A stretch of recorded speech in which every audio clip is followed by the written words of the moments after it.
Obedience in action. Obedience in action.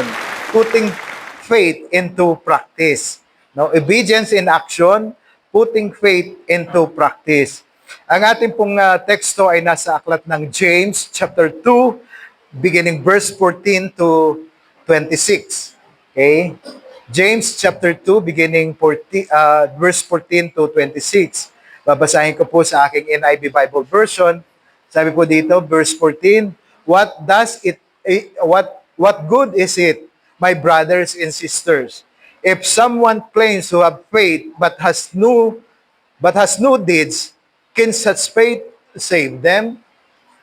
Verse 15, suppose a brother or a sister is without clothes and daily food, and if one of you says to them, go in peace and keep warm and well fed, but does nothing about their physical needs, what good is it? And in the same way, faith itself, if it is not accompanied by action, is dead. But someone will say, you have faith, and I have deeds. Show me your faith without deeds, and I will show my faith by my deeds. You believe that there is one God, good, but even the demons believe that and shudder. You foolish person, do you want evidence that faith without deed is useless? What was not our father Abraham considered righteous for what he did when he offered his son Isaac on the altar? You see that his faith and his action were working together, and his faith was made complete by what he did. And the scripture was fulfilled that says, Abraham believed God, and it was credited to him as righteousness, and he was called God's friend. You see that a person is considered righteous, but by what they do, and not by faith alone. In the same way, was not even Rahab, the prostitute, considered righteous for what she did when she gave lodging to the spies and sent them off in a different direction? As the body without the spirit is dead, so faith without deeds is dead. Tayo po'y manalangin. Marami pong salamat, Panginoon, sa iyo pong mga salita ngayon po umagang ito. Lord, we pray, Father God, that you will bless us with understanding, knowledge, and wisdom for us to comprehend the message, Lord God, that you want to bring us, that you want to reveal to us this morning, Panginoon. Lord, ang aming pong pag-uusapan is obedience in action. Hallelujah. Salamat po, Panginoon. Dalangin namin kayo po ang siyang magpahayag, magsalita sa amin. Kayo po ang siyang mahayag sa aming kalagitnaan at kayo po ang siyang mabigyan ng kapurihan sa pag-aaral ng salita ng Panginoon. Maraming salamat po. Ito po ang aming dalangin sa pangalan ni Jesus. Amen. Amen. Palakpakan po natin ang Panginoon. Amen. Are you there? Nandiyan po ba kayo? Sino po yung handa na makinig ng salita ng Diyos? Amen. Sabi doon, obedience in action and putting faith into practice. So malinaw po that the context of James chapter 2, yung passage na binasa natin is about faith. That is faith in action. That is why parallel with that, ating pag-aaralan yung obedience in action. Kasi obedience, kinakailangan may kaakibat siya na pagkilos. Naalala po niyo yung parable of the two sons na sabi doon, inutasan ng kanyang ama, yung panganay, sabi niyan, pumunta ka sa bukid, sabi ng panganay, opo, pupunta ako. At pagkatapos na sabihin ng kanyang tatay na siya dapat pumunta sa bukid at sabihin niya yung kanyang sagot na pupunta siya, hindi naman siya pumunta. Sabihin, that panganay na anak, that eldest son is willing to obey or susunod siya sa kanyang ama, pero yung action ng pagsunod ay wala. Compare doon sa bunsong anak, nung inatasan siya, pumunta ka rin sa bukid. Sabi niya, ayoko. Pero in the long run, sa pagkatapos noon, napag-isip-isip niya, dapat sinusunod niya yung kanyang ama. At kahit sinabi niya hindi siya pumunta siya sa bukid. No? Ngayon, titingnan natin, sabi ni Jesus, sino sa kanilang dalawa ngayon ang sumunod? Amen? Yung nagsabi bang pupunta ako, ngunit wala namang gawa, or yung nagsabi niyang ayaw ko, ngunit pagkatapos na ma-realize na, kailangan niya sumunod, pumunta naman siya. Di ba? So, di ba? So, parang, dito pinapahayag na yung action speaks louder than words. Sabi niya, susunod ako, pero hindi naman pumunta. Pero yung nagsabi na, ayoko, pero pumunta naman siya. Yan. Faith without works, sabi po dito, yung pinakasentro ng ating pong teksto ngayon, faith without works is dead. Or ang pananampalataya na walang gawa ay patay. Sabihin, sabi dito ni James, ipakita mo sa akin yung gawa mo na na walang pananampalataya. And I will show you my work that is the result of my faith. Pakita mo sa akin yung gawa na walang pananampalataya at ipakikita ko naman sa iyo yung aking gawa na resulta ng aking pananampalataya. There is a big difference. No? Pwedeng gumawa na walang pananampalataya, pero kakaiba yon. Yung paggawa na resulta ng pananampalataya or bunga ng pananampalataya. Meron siyang pagkakaiba. Gumagawa tayo because bunga ng pananampalataya natin. Katulad ng bunsong anak do sa parable. Sinunod niya yung kanyang ama, hindi dahil doon sa kanyang salita, kundi sinunod niya dahil doon sa kanyang paniniwala na dapat niyang sundin yung kanyang tatay. Okay?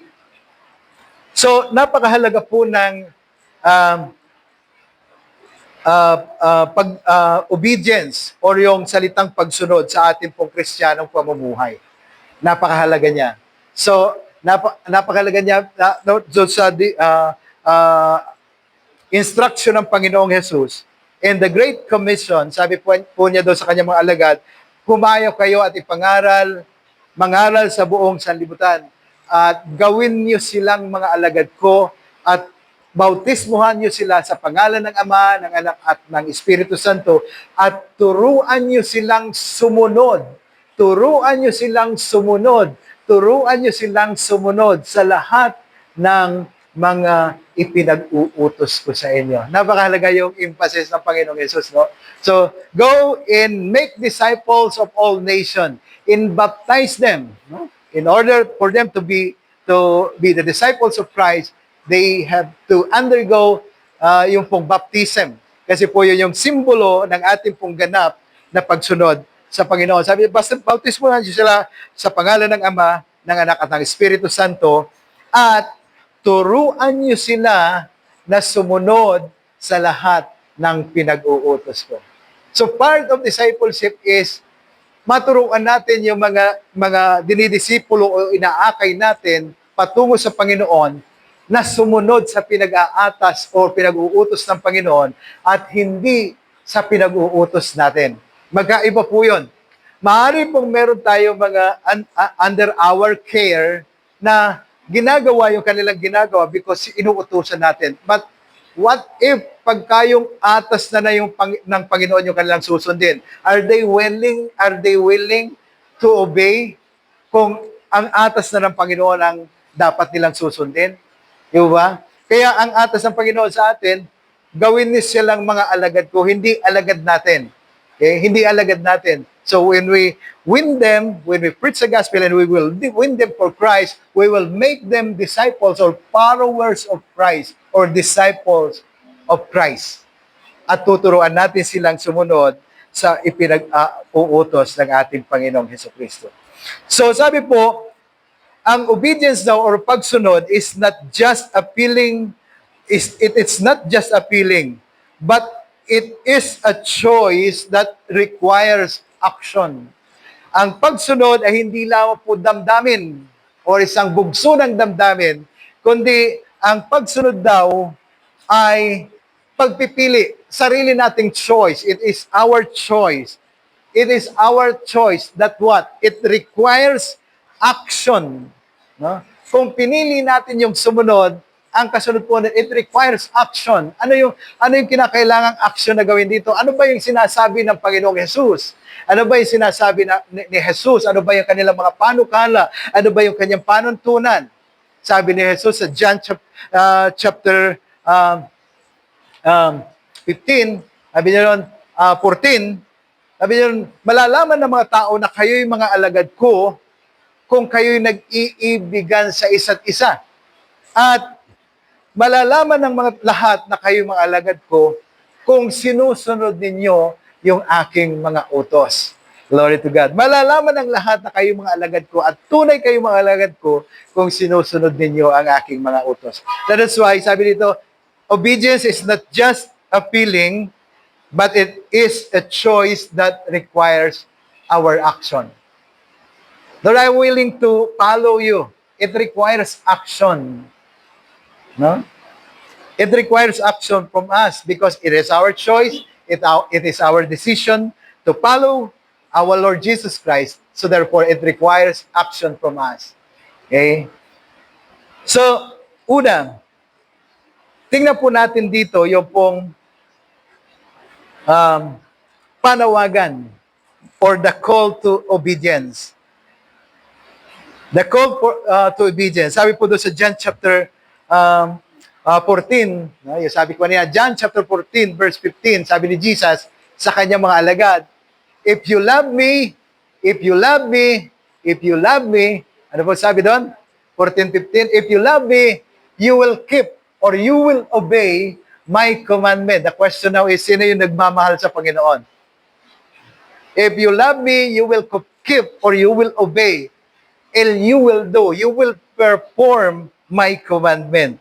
So, una, dapat nating tandaan, the call to obedience, it is God's command, and this command is not just a suggestion. It is not just a suggestion. It is a command from God. Kung mahal mo ako, susundin mo ang aking mga utos. Hindi po siya suggestion. Pwede mo ba akong mahalin? Pwede mo ba akong ibigin? Kundi, mahalin mo ako at kung mahal mo ako, dapat sinusunod mo ang aking mga utos. Glory to God. Hallelujah. And, ang pagsunod daw, obedience, it demonstrates love and trust. Ang pagsunod ay nagpapakita po ng ating pag-ibig at pagtitiwala. Okay? So kung sinusunod natin ang Panginoon, ang kanyang mga utos, ang kanyang atas sa atin, ang kanyang panukala, ito daw po, it demonstrates our love and trust for God. Ito daw ay nagpapakita ng ating pag-ibig at pagtitiwala sa Diyos. Amen? So una, the call to obedience, it is God's command and it is not a suggestion. Pangalawa pong point, obedience, our obedience demonstrates love and trust for God. Ang ating pong pagsunod sa Diyos ay nagpapakita or nagpapahayag ng ating pong pag-ibig at pagtitiwala sa Diyos. Okay? Kung sinusunod natin ang Diyos, ang panukala ng Diyos, ang pinapakita nito ay ang ating pag-ibig at pagtitiwala sa Kanya. Okay? So kung we disobey God, kabaliktaran po. Kung we disobey God, yung maliliit na mga requirements o nire-require ng Diyos from us, ay ibig sabihin po nun, hindi pa tayo tunay na umiibig sa Diyos at hindi pa tayo tunay na nagmamahal sa Kanya. And because, sabi po doon, obedience demonstrates love and trust. Okay? So yung ginagawa natin, it is a result of our obedience to God, and it demonstrates our love and trust to God. Glory to God. So, number 3 point po, or the call to obedience. Number 3, tandaan po natin that this obedience has consequences. This obedience has consequences. Pag meron pong pagsuway, ito po ay magbubunga yung atin pong meron siyang consequences. Meron siyang bunga na aanihin natin dahil sa ating pagsuway. Maaring hindi natin nakikita ngayon, maaring hindi natin nararamdaman ngayon, pero kung mananatili tayong sinusuway ang Panginoon sa huli, sabi doon, it has consequences. Sabi po ng prinsipyo ng Panginoon, what you sow is what? What you sow is what you reap. Kung ano yung tinanim mo, yun yung iyong aanihin. That is why it is very important to remind us that if we disobey God, take note that disobeying God has consequences. Meron tayong aanihin, meron siyang magiging resulta sa atin na sometimes hindi natin gusto because hindi yun umaayon sa nais natin. But malinaw na ito'y resulta ng ating pagsuway sa Diyos.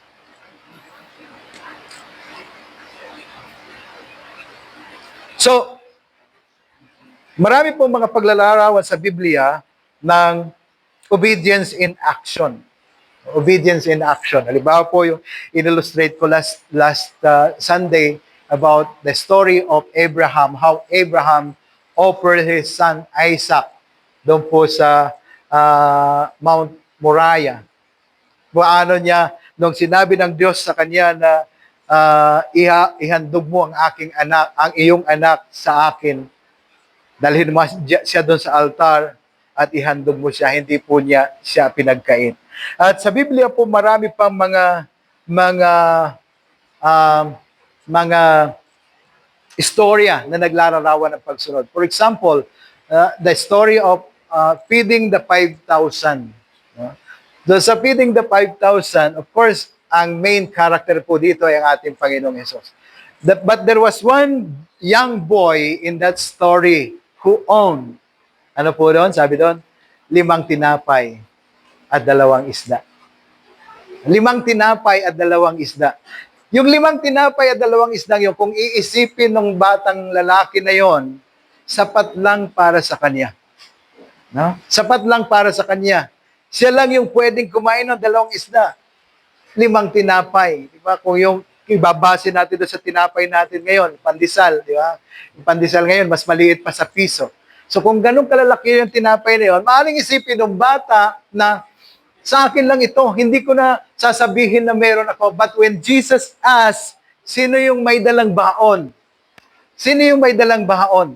At sino yung handang ibigay yung kanyang baon para mapakain ang 5,000 ito? Pwede pong isipin ng bata, gaano na lang yung 5 tinapay ko at 2 isda para sa 5,000.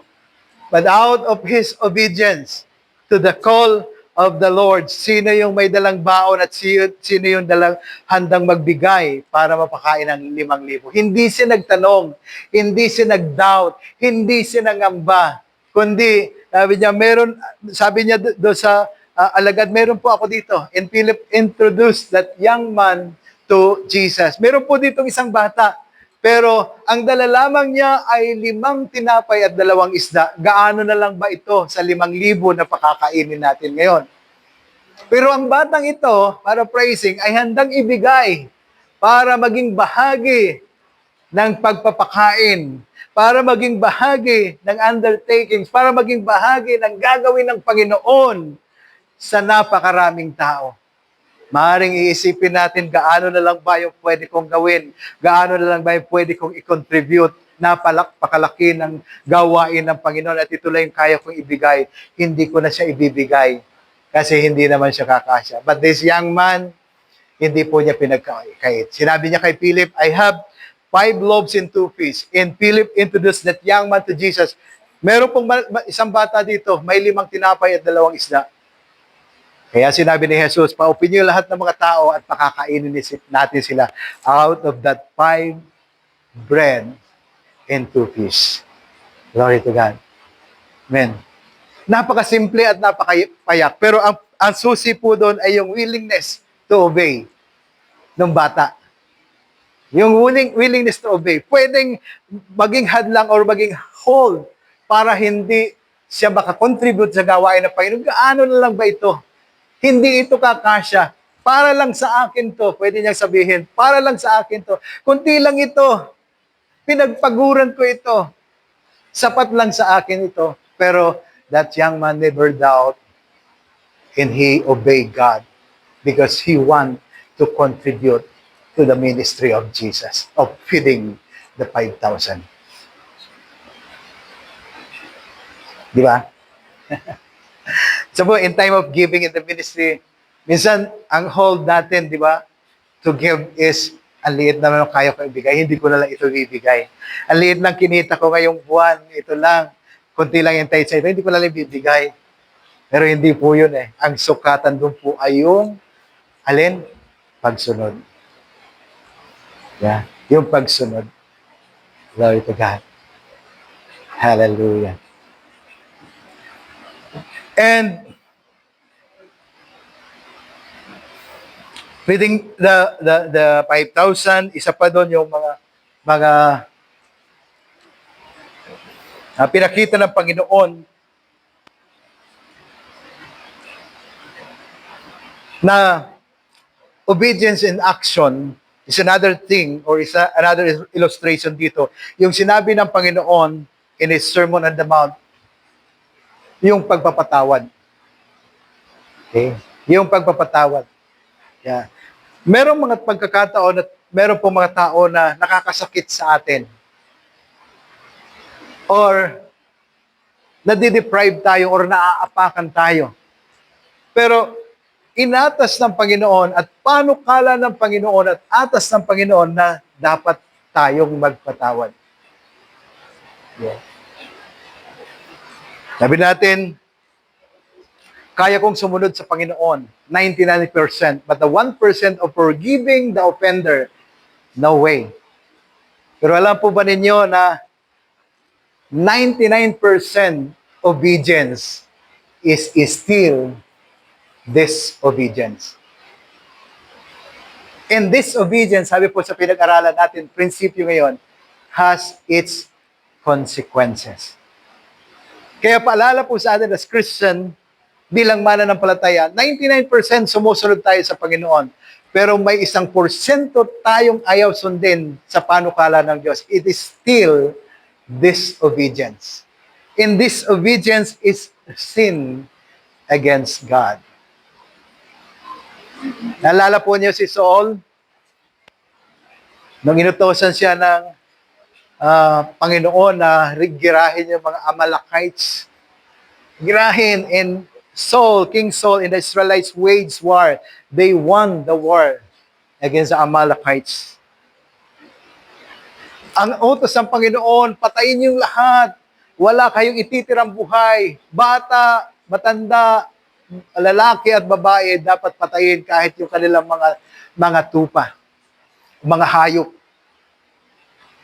At sinunod ni Saul, pinatay niya mga lalaki, babae, mga bata, at yung mga payat na mga hayop. Yung nakita niya na 1% na magagandang klase ng hayop is fair, itinabi niya. Kaya nung pumunta si Elias, si Elias, sabi niya, ano yung naririnig kong ingay ng mga hayop? Sabi niya, itinira ko para ihandog sa Panginoon. Hindi ko pinatay para gagawin nating yung magagandang klase ng hayop, yung magagandang klase ng tupa, hindi ko pinatay dahil gagawin nating panghandog or offering to God. What is the command from God? Destroy all the lives sa lupain ng Amalekites. Babae, lalaki, matanda, bata, mga kahayupan, wala kayong ititirang buhay. Pero sabi ni Saul, nung nasukol siya ng propeta ng Diyos, ano yung naririnig kong ingay ng mga hayop? Sabi niya, yung nakita ko na magagandang hayop, tinira ko. Hindi ko pinatay dahil gagawin nating offering sa Panginoon. Magandang intention, di po ba? Offering to God. Pero ano yung order ng Panginoon? Walang ititirang buhay. Kaya sabi ng Diyos sa kanya, you know what, Saul? Obedience is better than sacrifice. Anong silbi ng pagsasakripisyo mo o offering mo kung meron ka namang 1% na ayaw sundin sa utos ko? Amen? Glory to God. Kaya sabi niya, hindi, ang utos ko dapat patayin lahat. Bakit nagtira ka? So therefore, God reminds Saul, obedience is better than sacrifice. So nag-o-offer tayo sa Panginoon. We offer, we worship Him, everything, our talent, we give to Him. Pero kung merong reservation of disobedience in our heart, hindi po gusto ng Panginoon. And here comes God is reminding us, obedience is better than sacrifice. Sumunod ka muna dahil yung pagsunod mo ay sigit na mainam na sakripisyo at offering to God. When the Apostle Paul said in Romans chapter 12 verse 1, offer yourself as a living sacrifice, holy and acceptable to God. It is the result of that direction from the Lord that obedience is better than sacrifice. Why? First, we have to offer ourselves to God before anything else. Puso mo, kalooban mo, isipan mo, buong lakas mo, dapat ino-offer natin sa Panginoon.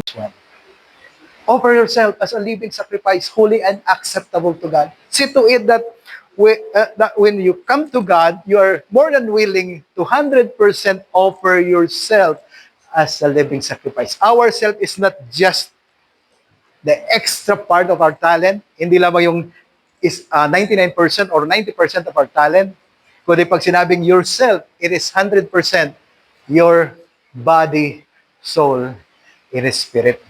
Your strength in everything in you. No? Kaya si David po nag-praise sa Panginoon. No, nag-worship sa Panginoon. Ang sabi ni David, sabi niya, bless the Lord, O my soul, in all that is within me, heart and mind, soul and strength, in all that is within me. Yun po yung kind of worship that David want to offer to God. Sabi niya, purihin ang Panginoon, dakilain siya sa magitan ng aking katauhan at lahat ng nasa akin, heart and mind, my soul, my body and spirit, praise the Lord. Glory to God. Amen. Okay, forgiving others. Forgiving the offenders. Mahirap magpatawad, pero paano kala po ng Diyos yun? That is why there was one event in the Bible, sabi ni Jesus, kung pupunta ka sa altar para sumamba sa Panginoon, at may naalala ka na nakasamaan, nakaalitan, nakasamaan ng loob na kapatid, bago mo ituloy yung paglapit sa altar, balikan mo muna siya at makipag-ayos ka. Yan. Glory to God.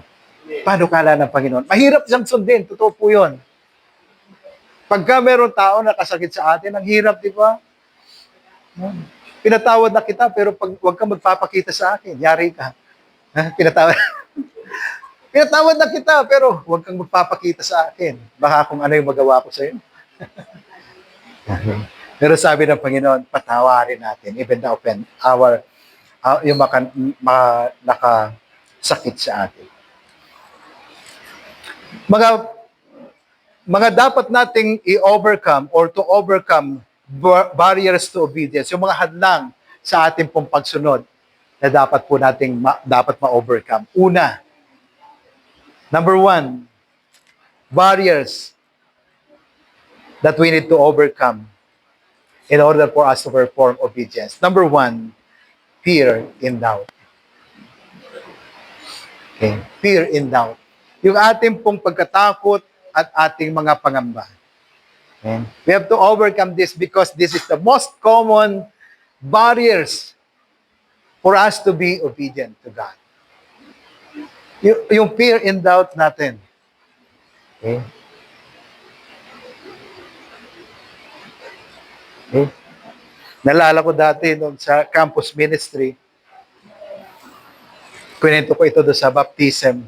There was one young lady, student, that time, that she wanted to get into baptism. Sabi niya, Pastor, gusto ko pong magpabautismo. ang binigay kong consent sa kanila, sa mga estudyante, kasi maraming estudyante na, yung lahat na gusto magpabautismo, make it sure that you are ready and ask consent from your parents. Magpaalam kayo. Paalam kayo na magpapabaptize po ako. And out of that many student na nais magpabaptize, there was one young lady, sabi niya, hindi po ako pinayagan ni mama at ni papa. Pero I want to be baptized because I want to follow Jesus. Kaya pastor, sasama po ako sa bautismo, sa pagpapabautismo. So sige, are you sure? Kasi baptism is a personal decision. So binautismohan po namin sila. Pero sabi ko sa kanya, ihahatid ka namin sa bahay mo. Right after baptism, ihahatid ka namin. Inatid po namin siya sa bahay. At nagulat yung kanyang nanay, sabi niya, ano yun nak, yung dala-dala mo sa bag? Mga basang damit ko, ma. Mga basang damit. So bakit? Nagpabautismo po ako. Ay, ganun ba? Ganun ba? So yung ini-expect niya na magagalit, hindi siya nangyari. O hindi natuwa pa. And there was one time, both yung kanyang tatay at nanay naka-attend pa ng isang event ng church. Okay. Nagalit niya, sabi niya, hindi po pinayagan, magagalit yun, pero decision ko po na magpabautismo. So right after the baptism, we brought them doon sa kanilang tahanan. Tuwan-tuwa yung kanyang nanay. Sabi niya, sana, anak, tuloy-tuloy na yan, ha?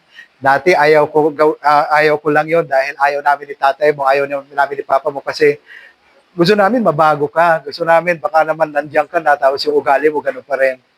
Sana anak, tuloy-tuloy na yan. So ibig sabihin, yung doubt and fear niya na baka ano yung maging resulta, naging positive yung result. Okay? So, dapat daw ma-overcome natin yung fear and doubt, yung ating pagkatakot at pangamba. And another thing that we have to overcome for us to become obedient to God, number one is fear and doubt. Number two is disobedience in sin. Fear and doubt. Natural sa atin, nangangamba tayo, natatakot tayo. But the second one that we have to overcome for us to become obedient to God is disobedient. Likas po sa ating mga tao na tayo ay masuwayin. From the very beginning, ang pinakaunang kasalanan po na nagawa ng tao ay pagsuway or disobedience. Ano sabi ng Diyos sa dalawang nilikha niya, kay Adan at kay Eva, no nilagay sila sa Garden of Eden? Sabi niya, lahat ng mga halaman, bungang kahoy ay pwede niyong kainin maliban lang doon sa nasa gitna ng Garden ng Eden. Ibig sabihin, could you imagine? Lahat. Ibig sabihin, 99% of all the edible fruits in the Garden of Eden, pwede lang i-consume. Pero may bilin ang Diyos. Huwag lang yung isa na nasa gitna ng. Ibig sabihin, Adam and Eve can enjoy yung lahat ng benepisyo ng Garden of Eden, pero mas ginusto nilang i-disobey yung Diyos. Sige nga, tikman natin yung puno, yung bunga ng puno na sa gitna ng. And that was the first sin committed by mankind. That is why tinuturuan po tayo ng Biblia kung paano sumunod sa Diyos. Mula sa basic, pinaka-basic, pinaka-payak, pinaka-simple na atas at panukala ng Diyos. Hanggang doon sa mga bagay na matcha-challenge yung faith natin, ang order ng Panginoon, obey, sundin, at sumunod tayo. Okay? Disobedience in sin. So, kinakailangan ma-overcome natin. Kung tayo ay likas na masuwayin, isubmit natin sa Panginoon. Lord, I want to be obedient. Gusto ko na maging masunurin. So, isubmit natin sa Panginoon kasi to disobey yung pong mga basic principle of God, meron po siyang pinag-uugatan. From the very beginning, meron talaga tayong character na disobedient. Pero let us submit everything to God. para tayo po ay tunay na makasunod sa panukala ng Diyos. Pangatlo na hadlang para tayo makasunod sa Diyos, lack of understanding and conviction. Lack of understanding and conviction. Kulang tayo sa pag-unawa at kulang tayo sa conviction. That is why it's very important to listen and study the Word of God. Read and study the Word of God. Listen to the sermon. Listen to the Bible study, yung mga tinuturo sa atin. Dahil doon po tayo matututo kasi isa daw hadlang para tayo ay makasunod ay yung kakulangan ng pang-unawa. Paano tayo makakaunawa kung hindi tayo nakikinig? Mas marami pa yung sa worship service, mas marami pa yung time na nasa labas tayo kaysa nakaupo para makinig. Di ba? Paano tayo makakaunawa? Mas marami pa yung time na lakad-lakad tayo kaysa makinig. Mas marami pa yung time kinukwento mo yung katabi mo kaysa makinig. Sabi ito, lack of understanding and conviction. Pag nagkaroon po tayo ng kaunawaan sa salita ng Diyos, makukonvict po tayo, ito pala yung tama na dapat kong sinusunod. So, dapat magkaroon tayo ng pangunawa at magkaroon tayo ng conviction. Conviction comes from studying the Word and from being sensitive in the moving of the Holy Spirit. Ang Banal na Espiritu ang mangungusap sa atin para magkaroon ng conviction sa ating puso. Makilala natin kung sino tayo sa harapan ng Diyos at matutunan natin kung paano sumunod sa Kanya. The last one, barriers to become obedient to God. Number 4, last one, spiritual complacency. Spiritual complacency. Okay na to.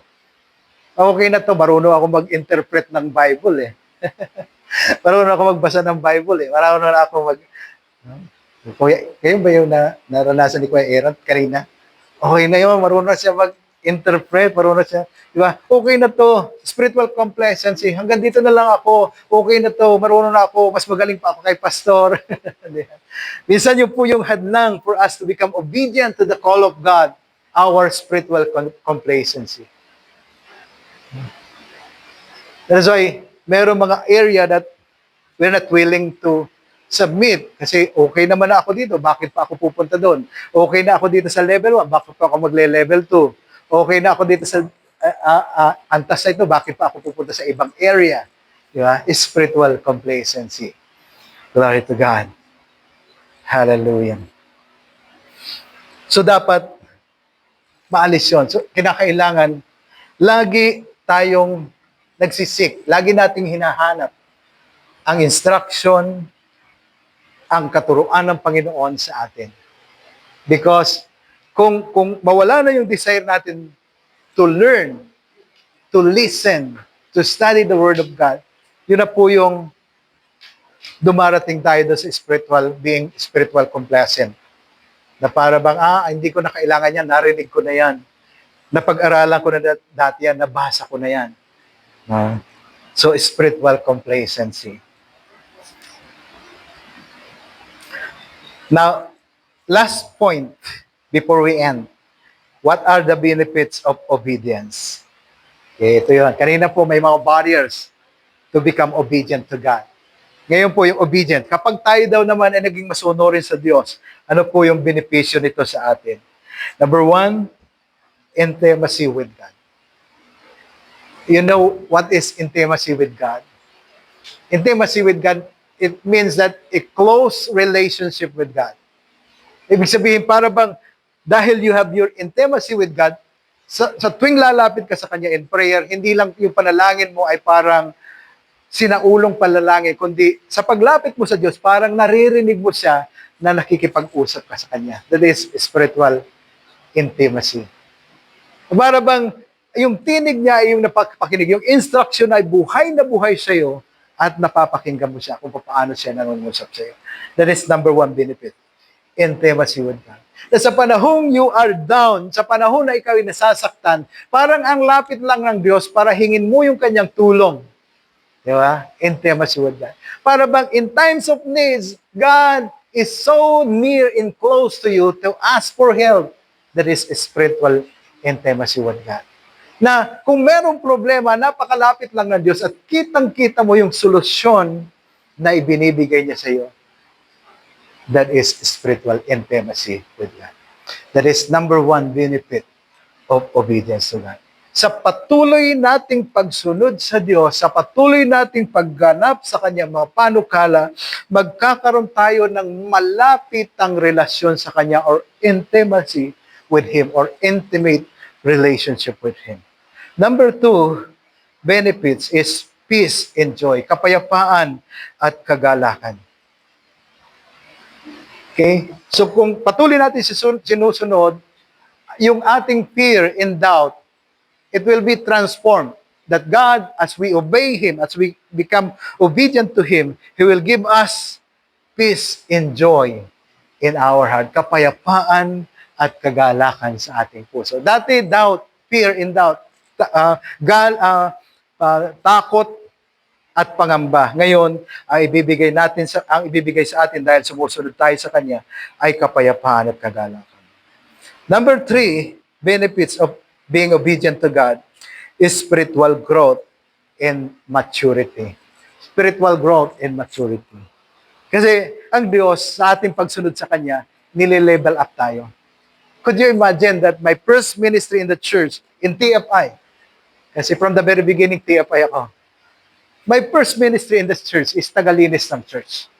Totoo po yun. Tagalinis ng church. Dati may assign pa talaga kami tagalinis ng church. At yun po yung unang assignment ko, tagawalis ng church. Saturday evening. Nagtatrabaho pa ako noon. I have to go home early every afternoon because meron akong responsibility to clean up everything in the church. That was my first ministry in the church. No? So matagal po yun. Yun ang ministry ko. Walang mapaglagyan sa akin. Walang mapaglagyan. Walang mapaglagyan. Kasi yung iba, meron na dyan, meron na doon. May mga youth leader na. May mga Bible study leader na. There was one time, as being cleaners in the church, naatasan ako na mag-Bible study kasi absent yung Bible study leader. And from that point, naging Bible study leader ako. Bible study leader. And, ibig sabihin, dahil sinunod mo, merong promotion na gagawin ang Diyos sa'yo. Bible study leader. Tapos, nagkaroon ng election sa youth. So, isa dapat ako sa may elect na youth, pero ang ginawa ng pastor namin, wala tayong election, appointed. Ay, doon na, sabi ko. Nung nag-appoint na, hindi ako yung na-appoint. Tagalinis pa rin. Bible study leader at tagalinis pa rin. Merong isang na-appoint despite of the fact that maraming mga youth pumunta sa church dahil na-connect ko sa outside. Pero sabi ko, sige lang, tuloy lang. And from that pagsunod sa maliit na bagay, ang Diyos merong ginagawang unti-unting pag-aangat sa akin. Ganon din sa bawat isa sa atin. Merong pagkakataon na meron akong na-disobey sa church. Napaka-strict ng pastor namin dati. Merong isang area sa church na disobey ko. Alam po ba ninyo na DA ako isang taon? Isang taon kang walang ministry, wala kang gagawin, kundi umattend pag Sunday, maupo ka dyan, wala kang gagawin. Ito yung time na part ako ng worship team. Sa iba po, pag pinag-usapan yung obedience, pa ako susunod, ginanyan na ako, pero sinunod ko lang yon. O sige, disciplinary action, sige, dyan lang ako, upo lang ako, 1 year. 1 year, sige, 1 year. So, pinirmahan ng mga elder namin, pinatanggap sa akin, ito, 1 year disciplinary action.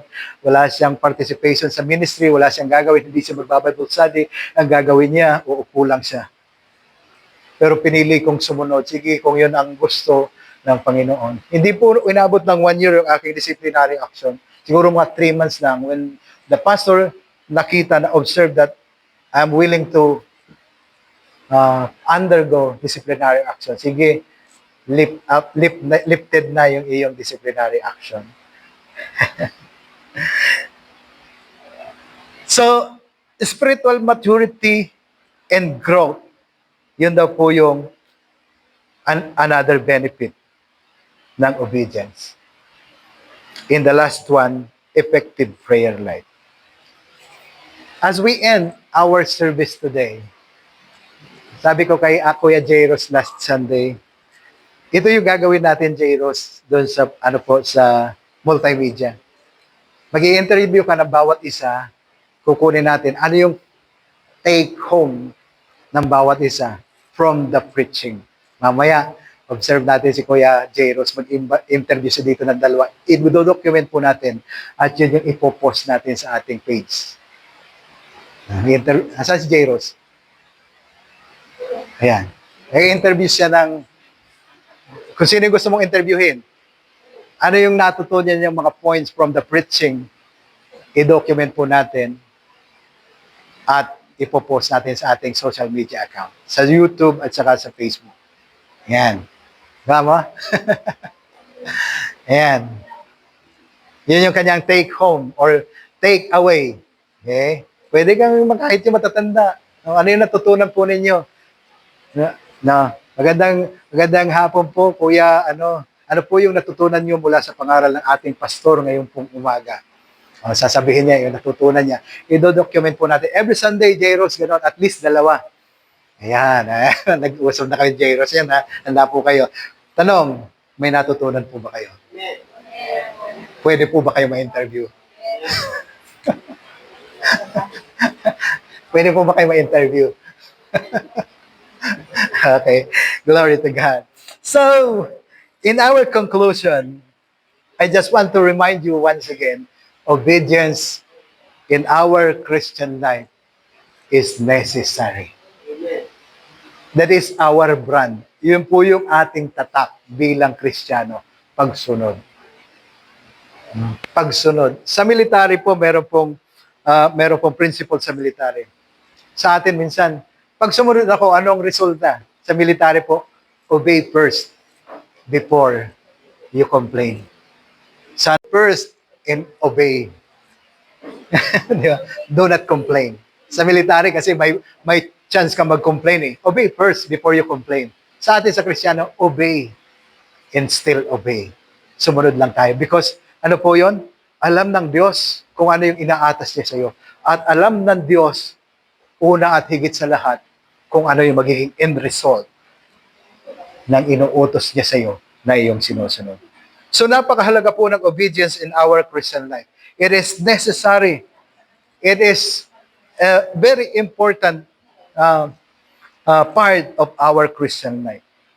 Put faith into practice through obedience. Ang challenge po sa atin sa James kanina, sabi ni James, sabi niya, ipakita mo sa akin yung iyong gawa na walang pananampalataya. At ipapakita ko naman sa iyo yung aking pananampalataya na merong gawa.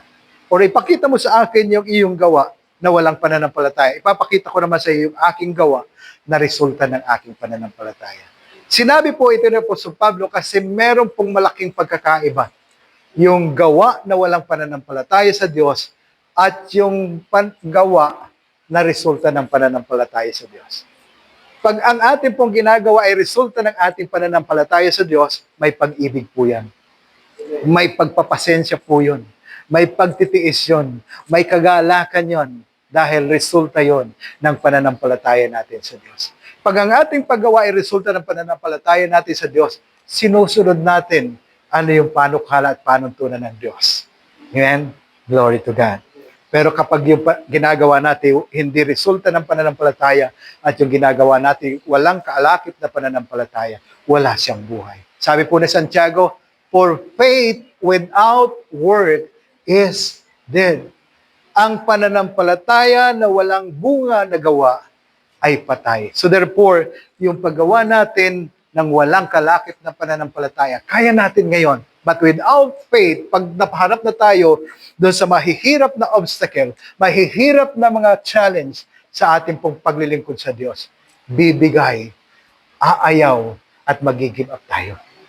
Glory to God. But if we work and our work is the result of our faith, kahit mahirap, Kahit minsan maraming pressure, kahit minsan maraming challenge, we will keep on because our works is the result of our faith in God.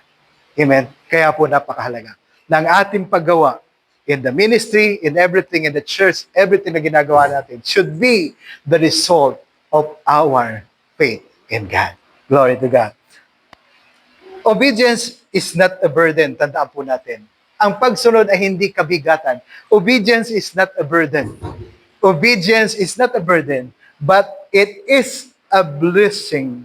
It is a blessing that brings life. Sabi dito, panghuli, ang pagsunod ay hindi isang pabigat.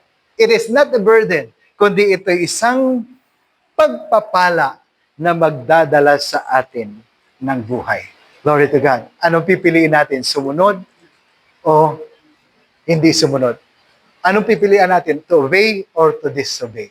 Minsan kaya nagiging mabigat ang mga panukala o isang alituntunin dahil sa hindi natin kahandaan na sumunod. Ang lahat ay nagiging magaan kung tayo ay willing na sumunod. Halimbawa lang po yung mga traffic violation or traffic rules. Nagiging mabigat lang yung traffic rules sa atin kapag tayo ay violators. Pang yung character natin, violate, kahit naka-red yung ilaw, tatawid tayo, di ba? Mabigat yun kasi may penalty. Pero if you're willing to obey the rules, walang epekto siya sa'yo.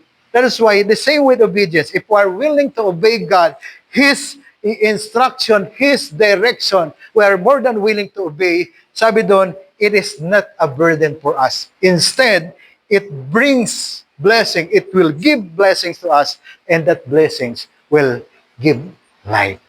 Amen? That is why it is a challenge for us as a Christian, be obedient to God. Maging handa po tayong sumunod sa Kanya. So magandang umaga po, tayong lahat ay tumayo.